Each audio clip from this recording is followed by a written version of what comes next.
executive last night called an emergency news conference to spread the word that the governor was stopping the Mohawk Valley from starting phase 2 of reopening. This afternoon, the governor comes out and says the Mohawk Valley is ready.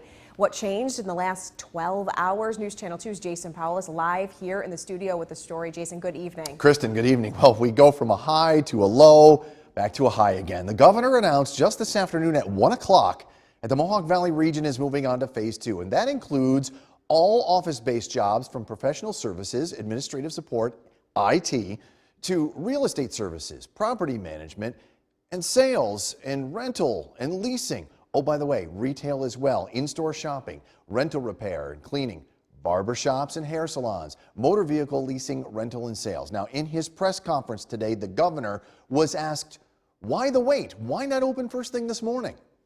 They wanted it this morning instead of 1 o'clock?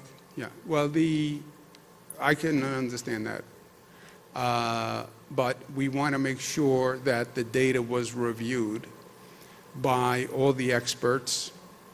A county executive may be very good at what they do, but they're not an expert in viral transmission in a global pandemic. So I wanted to make sure we had the best minds look at all the data before we stepped forward. Now, Oneida County Executive Anthony Picenti, much more calm today than last night's press conference.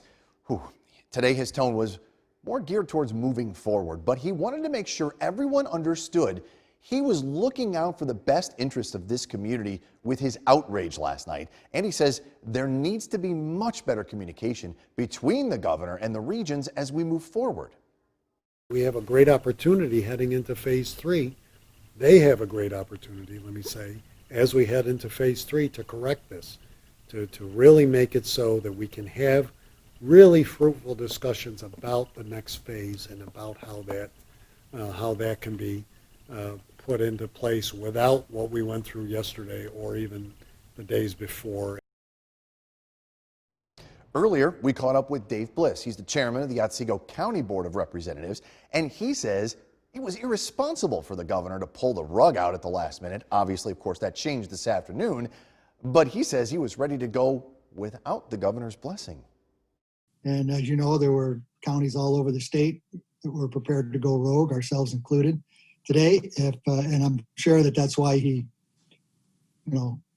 walked it back this afternoon in his press conference and opened up, because it was clear that he had mishandled the situation. Bliss did say that people have been talking to his people have been talking to the governor's office, and they've tried to do the best that they can to provide the information, according to Bliss. Now, we are scheduled to talk to Herkimer County Legislative Chairman Vincent Bono this evening. We'll have that for you tonight on News Channel 2 at 10 and 11.